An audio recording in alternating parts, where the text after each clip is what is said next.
They told him he didn't deserve it. Yet when the coffin passed, every man who'd once worn the same uniform stood in silence. No speeches, no music, only the sound of boots on gravel. Captain David Mercer had never asked for recognition.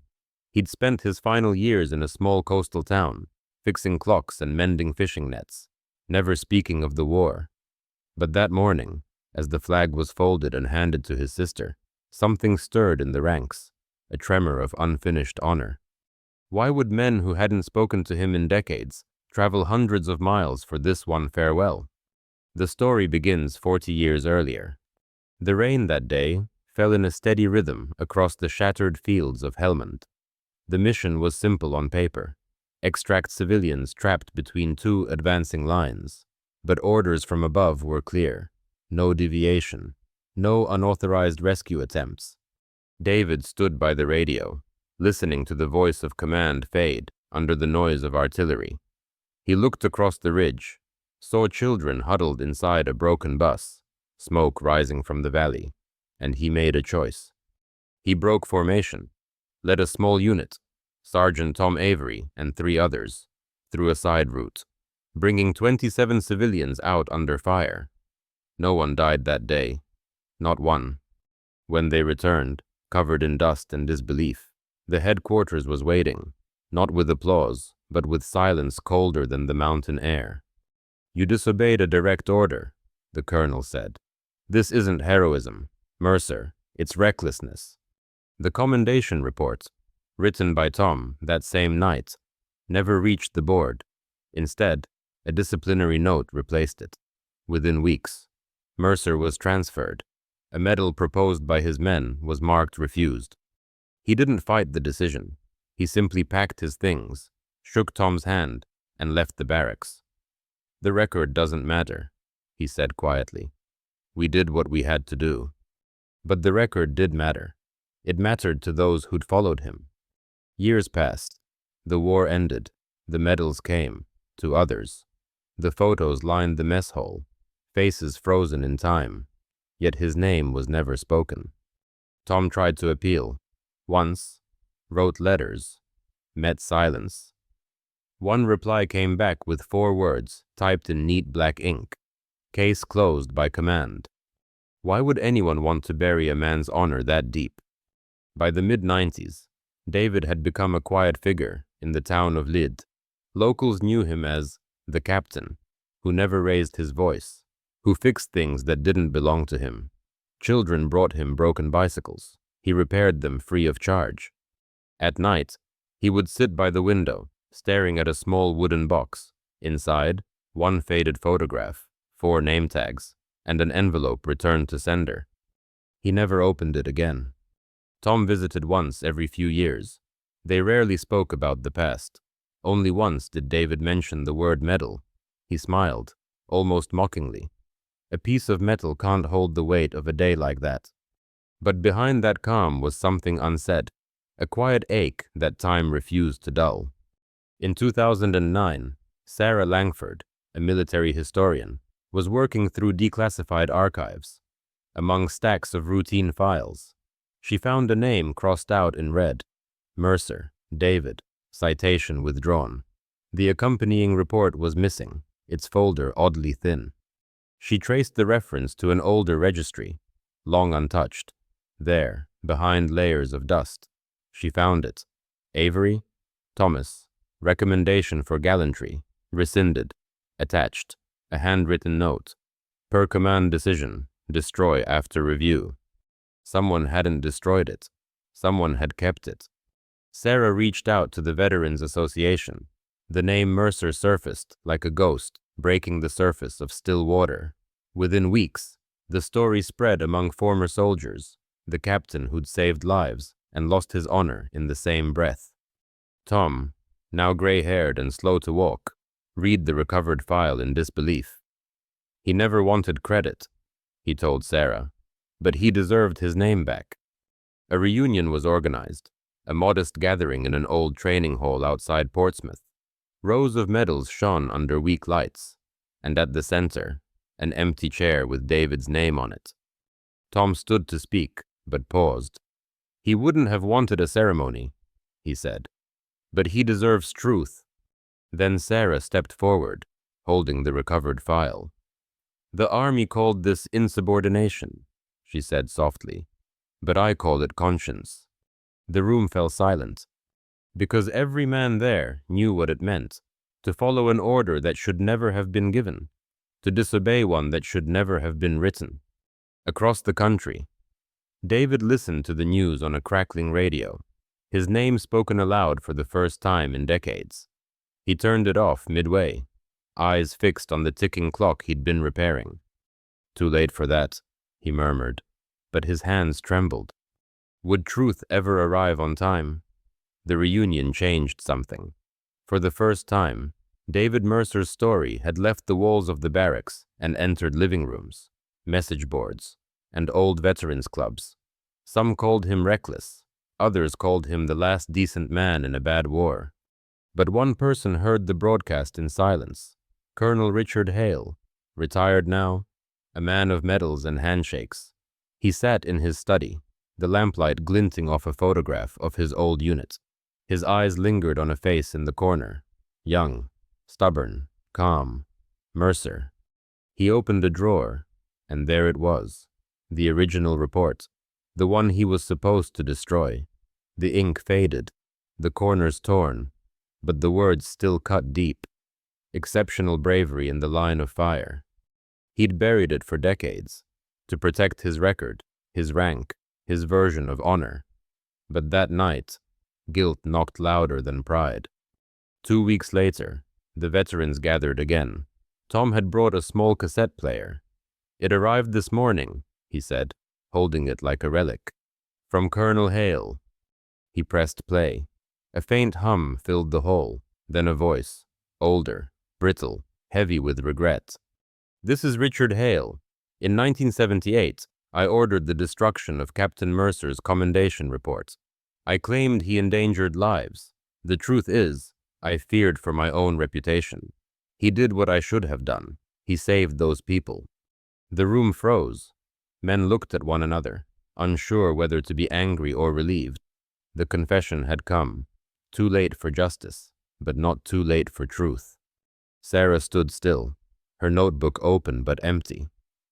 If he's willing to admit it, she said, then the record can be corrected.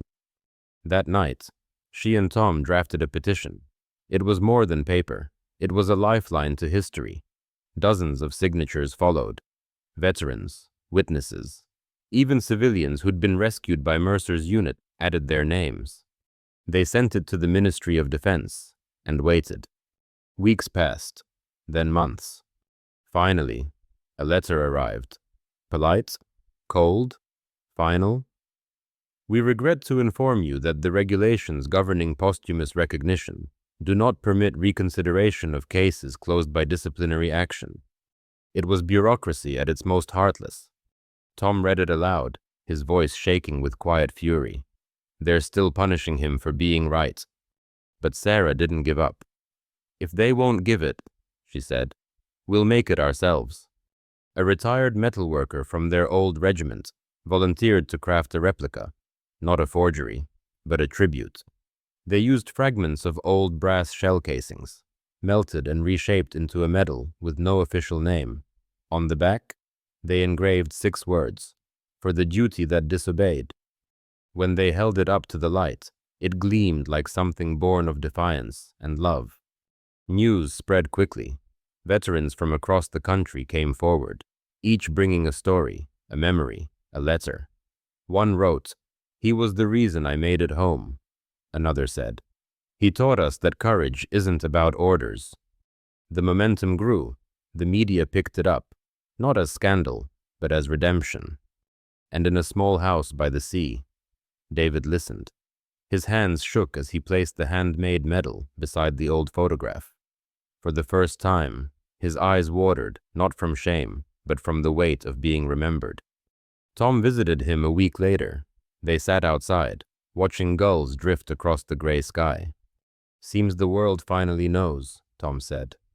David smiled faintly.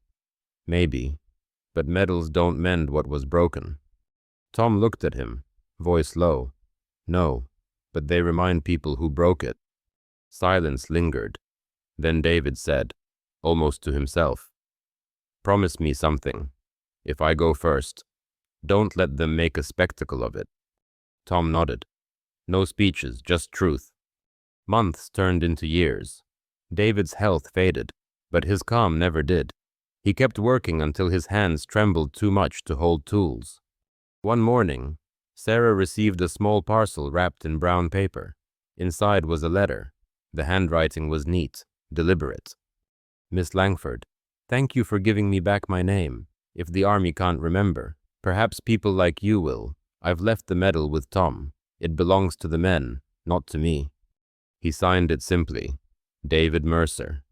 By the time she read it, he was gone.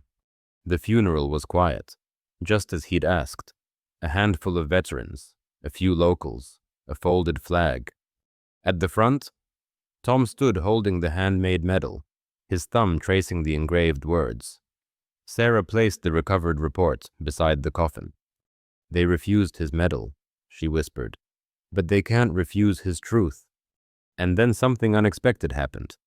One by one, the men began to rise. Some were in uniform, some in worn civilian coats, but every one of them lifted a hand to their brow in a slow, deliberate salute. It wasn't planned, it wasn't rehearsed, it was instinct, the body remembering what the heart never forgot. Tom lowered his hand. He said no spectacle, he murmured, "but I think he'd forgive this one." Sarah smiled faintly. He would, because this isn't about him, it's about what he stood for. Far from the cemetery, in a quiet office, an aide placed a letter on a senior officer's desk. The subject line read, "Posthumous recognition, Captain David Mercer." The general paused, then sighed. After all these years, he reached for his pen.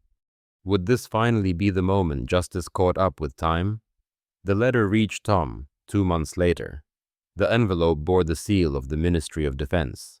He turned it over in his hands before opening it, almost afraid to see the words inside. It was short, official, and strangely quiet in tone. Following the review of archival material, the board recognizes that Captain David Mercer's actions on the date in question displayed exemplary courage. A medal will be issued posthumously. Tom exhaled slowly. For years, those words had felt impossible. He folded the letter and slipped it into his coat pocket, then called Sarah. "They've done it," he said. "They've finally done it." On the other end, Sarah's voice broke. "He won't be here to see it." Tom looked out across the harbor where David used to walk each morning. He doesn't need to. He knew what he did. Weeks later, a small procession gathered outside the old training barracks. Veterans stood shoulder to shoulder, medals glinting in the dull light. The wind tugged at the flags, yet the air carried a strange stillness. Not sorrow, but pride. Tom led the line, carrying the handmade medal in one hand, the official one in the other, one forged by loyalty, the other by belated recognition. "Let's give him the march he deserved," he said quietly. They began to walk, slow, deliberate steps echoing through the square. Civilians stopped to watch. Some saluted. Others simply stood in silence. Halfway through the march, a young reporter asked Sarah, "Why now? Why after all these years?" She answered without looking away, "Because honor isn't measured by timing. It's measured by who still remembers." Would you have walked with them if you'd known what it cost? Inside the chapel, the coffin rested beneath a single beam of light. No music played, just the faint click of cameras and the rustle of uniforms. Then a murmur ran through the crowd as a figure appeared at the doorway. A man in full dress uniform, chest lined with ribbons. Major Michael Reeves. Few recognized him at first, but Tom did. So did Sarah. He was the young officer David had saved that day in Helmand, the man whose life had rewritten his fate. Reeves approached the coffin slowly, holding a small velvet case. He turned to face the crowd. "I owe Captain Mercer more than I can ever repay. I'm here today not as a soldier, but as a witness." He opened the case. Inside lay the medal, real, gleaming, and heavy with everything it symbolized. He placed it gently atop the folded flag, for courage beyond command. For a moment, no one breathed. Then every man in uniform raised his hand in salute, the sound of fabric brushing against skin, all in perfect unison, like the closing of a long-forgotten promise. Later, as the hall emptied, Tom stood beside Sarah. He'd have hated all this attention, he said with a soft laugh. Sarah smiled. He'd have pretended to. Tom nodded. But I think he'd have understood. They looked down at the two medals lying side by side, the handmade one of brass, and the official one in silver. One born of duty, Sarah whispered, the other of redemption. Together, Tom said, they tell the truth. Outside, the veterans gathered again. The sky dimmed as the last light fell across their faces. Reeves stepped out, walking slowly toward Tom. He handed him an envelope. This was found in the old command records, he said. Your friend wrote it before he left the service. Tom opened it. The handwriting was unmistakable, careful, deliberate. To whoever finds this, if the day ever comes when truth matters again, give this letter to Major Reeves. Tell him he owes me nothing. Tell him to live better than I did. Reeves blinked hard, jaw tight. He already gave me more than I deserved. Tom folded the letter. Then repay him the only way you can. Reeves nodded, by remembering. The final salute came not from the military, but from the people. Across forums and local halls, stories of Captain Mercer spread, told by those he saved, those he led, and those who only learned his name when it was almost too late. Sarah wrote the last line of her article that week. He was refused a medal, but never refused his humanity. When it went to print, the headline read, Until the Last Salute. Would you have forgiven the system that forgot you, if you'd known one act of courage could outlive every order? Long after the crowd dispersed, Tom returned alone to the chapel. He placed the handmade medal beside the official one, both resting on the flag. 2 medals, he whispered, but only one truth. He stepped back, saluted once more, and let the silence close around him, the kind of silence that doesn't erase, but remembers. In the end, this isn't just a story about medals. It's about remembrance, forgiveness, and the quiet kind of courage that outlives every war. If this story spoke to you, share it. Let someone else hear that honor never truly dies. Subscribe to Quiet Heroes for more untold acts of humanity, and leave a thought below, because every memory shared keeps their legacy alive. Thank you for listening, and for remembering with us.